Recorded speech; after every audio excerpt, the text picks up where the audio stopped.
It mean کوئی بھی corruption کرتا ہے یا کوئی مسکنڈکٹ کرتا ہے یا کسی بھی قسم کا جرم کرتا ہے تو صرف اس کے لیے یہی سزا ہے کہ اس کے پیرنٹ ڈپارٹمنٹ میں بھیجا جائے. ہمیں اس کی تفصیلات دی جائے کہ اس کے پیرنٹ ڈپارٹمنٹ نے اس کے ساتھ کیا کیا. فراڈ میں یا کرپشن میں جو ملوث ہیں ان کے خلاف کیا کارروائی کی گئی ہے. تو یہاں پر انیکزر بی میں جو آپ دے رہے ہیں اچھی بات ہے. پانچ چھ آفیسران کو تو ڈسمس کر دیا گیا سروس سے, مگر اس میں میجورٹی یہ لکھا گیا ہے کہ ان کو ان کے پیرنٹ ڈپارٹمنٹ میں بھیج دیا گیا ہے. ان کے خلاف کوئی چیئرمین صاحب کارروائی نہیں کی گئی, ان کے پیرنٹ ڈپارٹمنٹ.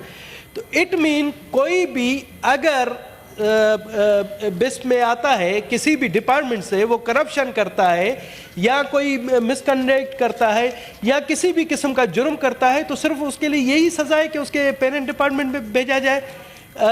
میرے منسٹر صاحب آپ سے کوشچن ہے کہ ہمیں اس کی تفصیلات دی جائے کہ اس کے پیرنٹ ڈپارٹمنٹ نے اس کے ساتھ کیا کیا, ورنہ یہ سر یہ جو ہے نا یہ خام خیالی ہوگی. میں سمجھتا ہوں اس سے بڑی کرپشن اور کوئی ہو ہی نہیں سکتی.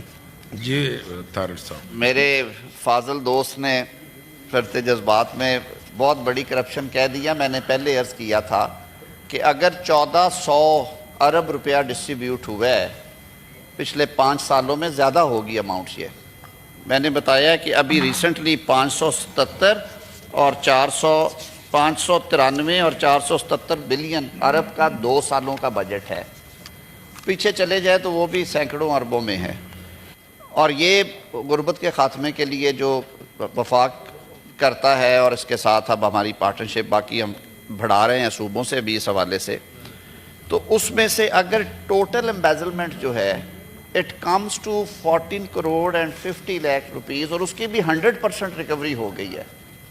کہیں پہ لیپسز ہوتے ہیں چھوٹے چھوٹے کہ وہ ویریفیکیشن میں کیوں ہو گیا, تو ظاہر ہے جو بندہ, میں آپ کو مثال دیتا ہوں کہ ایک آفیسر ہے جس کے ہاتھوں سے پروسیس سے 80 کروڑ روپے کی ڈسبرسمنٹس ہوئی, تو اگر اس 80 کروڑ میں سے دھنیش کمار صاحب 26,000 روپیہ جو ہے وہ فالٹی ڈسبرس ہو گیا 80 کروڑ میں سے, تو آپ اس کو بددیانت اور جرم کرنے والا نہیں کہیں گے. وہ he would not be a criminal, it may be a small negligence.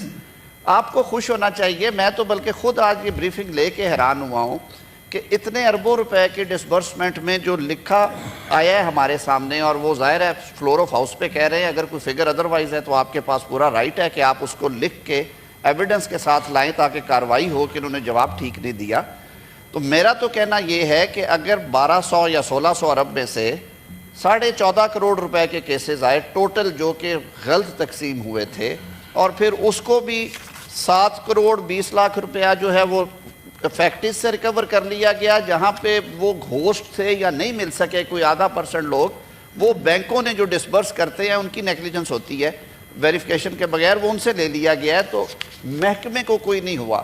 جو سنگین والے تھے ان کے خلاف کارروائی ہو گئی, جہاں سے چھوٹی موٹی نیگلیجنس ہوئی ہے ڈیپوٹیشنسٹ کے خلاف ایک یہ ہوتا ہے کہ جی آپ واپس جائیں, اور محکمے کو کہہ دیا جاتا ہے کہ اس کو سینشور کر دیں یا جو بھی ہے. تو میری تو استدعا یہ تھی کہ یہ سارا دیکھنے کے بعد اگر آپ کوانٹیفائی اسے کریں تو کوانٹم اتنا تھوڑا ہے کہ اس میں آپ کو کرپشن یا جرائم کا کوئی اندیشہ نظر نہیں آتا. بہت شکریہ. جی سینیٹر بلال مندوخیل صاحب. Thank you chairman. چیئرمین صاحب, منسٹر صاحب سے یہ پوچھنا تھا, بسپ کے حوالے سے تو یہ بات کر رہے ہیں, کیا یہ ہمیں بتا سکتے ہیں کہ پاکستان پورٹی ایلیویشن فنڈ میں جو چیئرمین ہے تعیناتی ابھی تک نہیں ہوئی, تو اس سلسلے میں یہ بتائیں کہ ان کی تعیناتی کب تک ہوگی, اور اگر نہیں ہوگی تو اس بارے میں محکمہ کیا کر رہا ہے, اور اگر یہ معاملہ یہاں سالو ہو سکتا ہے تو بڑی اچھی بات, نہیں تو اس کو کمیٹی میں ریفر کریں تاکہ اس کے بارے میں مکمل. جی منسٹر صاحب. جہاں تک کیبنٹ کے حوالے سے میری انفارمیشن ہے that is in the process, اور کوئی ایسا نہیں ہے کہ اس پہ نہیں ہو رہا عمل.